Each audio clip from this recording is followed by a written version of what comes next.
ভোটের ফল ঘোষণার আগে মুর্শিদাবাদে এবার উদ্ধার হলো বোমা এবং যেটা জানা যাচ্ছে গতকাল রাতে 12টা নাগাদ রানীনগরের পানিপিয়া এলাকায় এক ব্যক্তির বাড়ির পিছনে বাগানে মেলে বোমা ভর্তি ব্যাগ। বেশ কয়েকটি সকেট বোমা ব্যাগের ভিতরে রয়েছে বলে পুলিশ জানিয়েছে। কথা বলবো এই নিয়ে রাজীব চৌধুরীর প্রতিনিধি রয়েছেন এই মুহূর্তে টেলিফোন লাইনে।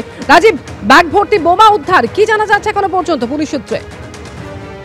রানীনগর পানিপিয়া পুরাতন মোড় সংলগ্ন এলাকায় আব্দুল রাজ্জাকের বাড়ির পিছনে ঘাসের জমি থেকে ব্যাগ ভর্তি বোমা উদ্ধার হয়।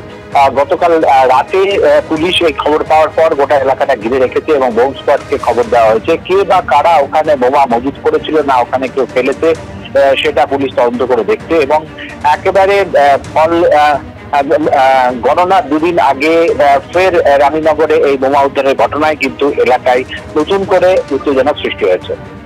ধন্যবাদ রাজীব। ডায়মন্ড হারবার মথুরাপুরে ভোট সন্ত্রাসের অভিযোগ। ডায়মন্ড হারবারের শতাধিক বুথে পুনর্নির্বাচনের দাবি জানিয়েছে বিজেপি।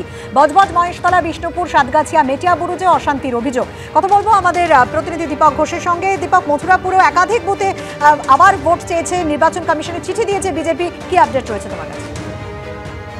দেখো, মথুরাপুরে 25 মতো বুথে পুনরায় ভোট চাওয়া হয়েছে দলের তরফ থেকে এবং দলের অভিযোগ যে এগুলোতে বেশিরভাগ ক্ষেত্রে লুটপাট হয়েছে, কোথাও সিসিটিভি বন্ধ করে রাখা হয়েছিল, কোথাও ফলস ভোটিং হয়েছে। কিন্তু সবচেয়ে বেশি অভিযোগ তাদের ডায়মন্ড হারবার লোকসভাকে কেন্দ্র করে। ডায়মন্ড হারবারে প্রায় শতাধিক বুথে তারা পুনরায় ভোট চেয়েছে। ডায়মন্ড হারবারে বিশেষ করে বজবজের প্রায় 38-39টা আসনে তারা বুথে তারা পুনরায় ভোট চেয়েছে।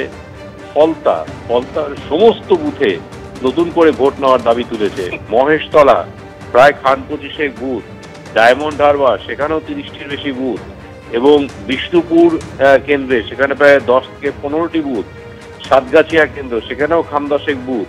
ফলে সব মিলিয়ে ডায়মন্ড হারবারে তাদের অভিযোগ ব্যাপক পরিমাণে লুটপাট হয়েছে, ভোট জাল হয়েছে, সিসিটিভি বন্ধ করে রাখা হয়েছিল।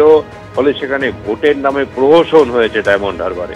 তুমি জানো যে ডায়মন্ড হারবারে সেখানে তাদের প্রার্থী অভিজিৎ দাস এবং সেই সঙ্গে তৃণমূল কংগ্রেসের প্রার্থী অভিষেক বন্দ্যোপাধ্যায় সেখানে লড়াই করছেন।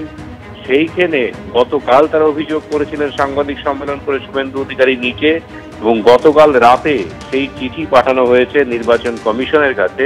সিইও দপ্তরে সেই চিঠি তাদের জমা দেওয়া হয়েছে এবং শতাধিক বুথে পুনরায় ভোট চেয়ে দাবি তোলা হয়েছে।